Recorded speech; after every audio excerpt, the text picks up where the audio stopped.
சரி, நேரடியா இந்த விளக்க தொகுப்புக்குள்ள போகலாம் வாங்க.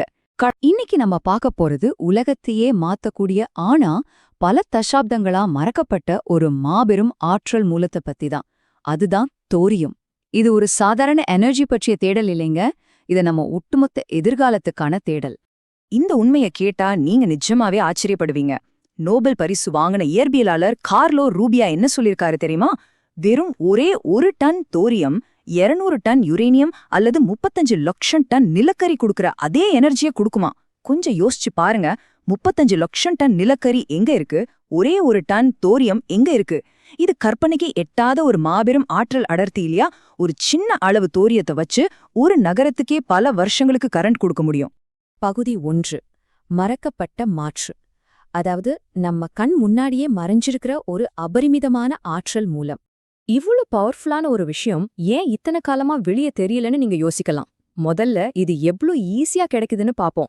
பூமியில யுரேனியத்தை விட தோரியம் 3 மடங்கு அதிகமாவே இருக்கு. அது மட்டும் இல்லாம நம்ம ஸ்மார்ட் போனுக்கும் எலக்ட்ரிக் வண்டிகளுக்கும் தேவையான ரேர் எர்த் தாதுக்களை வெட்டி எடுக்கும்போது தோரியம் சும்மா ஒரு பை ப்ராடக்டா, அதாவது உபரியாவே கிடைக்குது. இதுக்காக தனியா கோடிக்கணக்கில் செலவு பண்ணி புதுசா சுரங்கம்லாம் தோண்டவே வேணாம். நம்ம ஏற்கனவே வெட்டி எடுக்கிற மண்ணிலேயே அது காத்துட்டு இருக்கு. பகுதி 2. தோரியம் உண்மையில எப்படி வேலை செய்யுது, இந்த வலிமையான அதாவது ஃபர்டைல் எரிபொருளோட மெக்கானிக்ஸ் என்னன்னு பாப்போம். இதோட சயின்ஸ் ரொம்பவே சுவாரஸ்யமானதுங்க. தோரியம் 232 அப்படிங்கிறது ஒரு ஃபர்டைல் தனிமம். அதாவது இப்ப இருக்கிற நியூக்ளியர் ரியாக்டர்ல யூஸ் பண்ற யுரேனியம் 235 மாதிரி அது தானா தீப்பிடிச்சு வெடிக்க ஆரம்பிக்காது. தோரியம் ஒரு எரிபொருளா மாறணும்னா ஒரு நியூட்ரான் வந்து அதை மோதணும். இதுதாங்க இதோட மிகப்பெரிய சேஃப்டி அம்சமே. ரியாக்டர்ல ஏதாவது பிரச்சனைனா அந்த நியூட்ரானை மட்டும் கட் பண்ணிட்டா போதும். மொத்த ப்ராசஸும் எந்த ஆபத்தும் இல்லாம அப்படியே நின்னுடும்.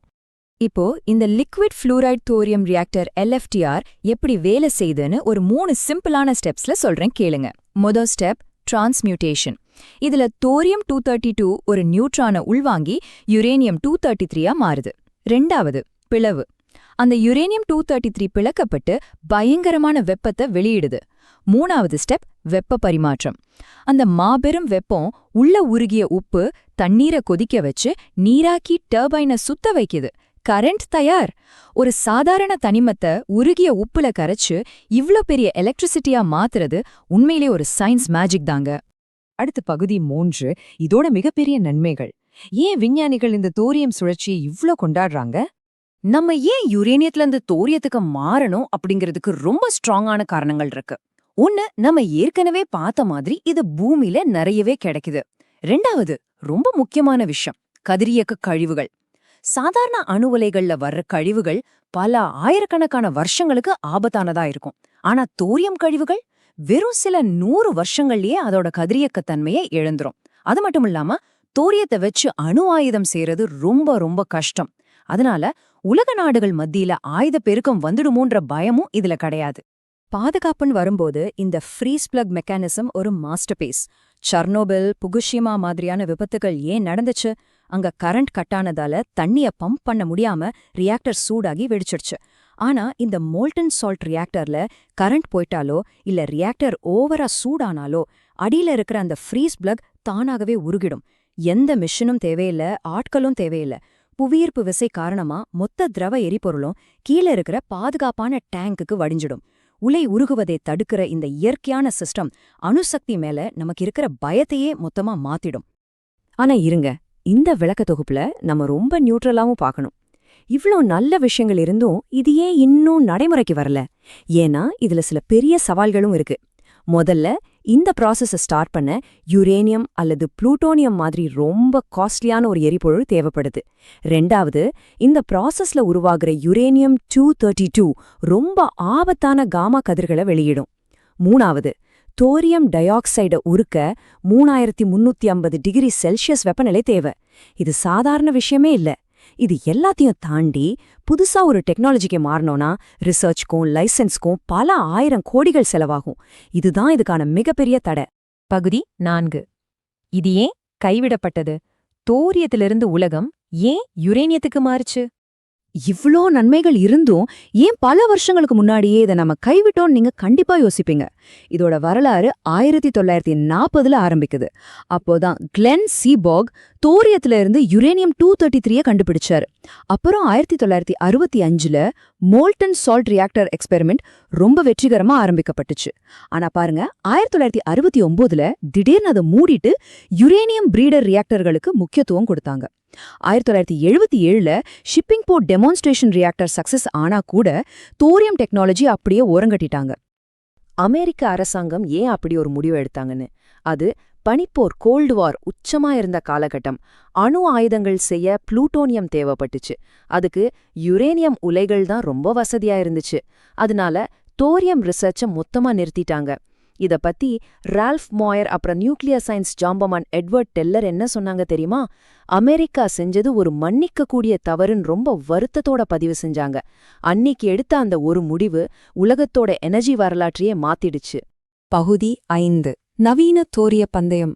அதாவது 80 வருஷத்துக்கு முந்தைய ஒரு மாபெரும் கனவை இப்ப திரும்பவும் உயிர்ப்பிக்கிறத பத்தி பாப்போம். சரி, இப்ப நாம நிகழ்காலத்துக்கு வருவோம். இன்னைக்கு உலகமே கார்பன் எமிஷன் இல்லாத கிளீனான எனர்ஜியை தேடி ஓடிட்டு இருக்கு. அதுதான் மறுபடியும் தோரியம் மேல எல்லா பார்வையும் திருப்பி இருக்கு.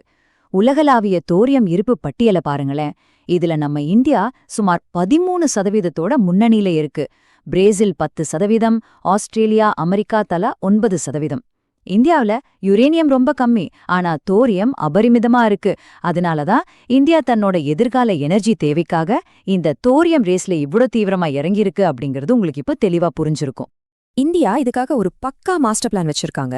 இது ஒரு 3 கட்ட அணுசக்தி திட்டம். முதல் கட்டமா யுரேனியம் வச்சு ஓடுற ரியாக்டர்கள்ல இருந்து புளூட்டோனியத்தை எடுக்கறாங்க. 2வது கட்டத்துல அந்த புளூட்டோனியத்தை ஃபாஸ்ட் பிரீடர் ரியாக்டர்கள்ல பயன்படுத்தி தோரியத்துல இருந்து யுரேனியம் 233 உருவாக்குறாங்க. 3வது ரொம்ப முக்கியமான கட்டத்துல அட்வான்ஸ்ட் ஹெவி வாட்டர் ரியாக்டர்களை பயன்படுத்தி முழுமையா தோரியத்தை மட்டுமே எரிபொருளா வச்சு மாபெரும் அளவுல மின்சாரம் தயாரிக்கிறது. இது உண்மையிலே பல தலைமுறைகளுக்கான தொலைநோக்கு திட்டம். இன்னொரு பக்கம் சீனா கோபி பாலைவனத்துல அசுர வேகத்துல வேலை செஞ்சுட்டு இருக்காங்க. அவங்களோட TMSR LF1 ரியாக்டர் கடந்து வந்த மைல்கற்களை பாருங்க. ஜூன் 2023ல ஆபரேட்டிங் லைசன்ஸ் வாங்கினாங்க. அக்டோபர் 2023லேயே ரியாக்டர் கிரிட்டிக்கல் ஸ்டேஜுக்கு போயிடுச்சு. அடுத்த சில மாசத்திலே, அதாவது ஜூன் 2024ல முழுசா 2 மெகாவாட் பவர் கெப்பாசிட்டியை எட்டிட்டாங்க. அக்டோபர் 2024ல முதல் முறையா புது தோரியம் எரிபொருளை ரியாக்டருக்குள்ள வெற்றிகரமா ஃபில் பண்ணியிருக்காங்க. உலக அணுசக்தி பந்தயத்துல இது ஒரு மிகப்பெரிய பாய்ச்சல்.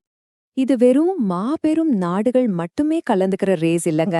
உலகெங்கிலும் இருக்கிற பல தனியார் நிறுவனங்களும் இப்போ இதுல களமிறங்கிட்டாங்க. அமெரிக்காவோட சப்போர்ட்ல நடக்கிற ANEL அணில் எரிபொருள் டெஸ்டிங் ஒரு பக்கம் வேகம் எடுக்குது.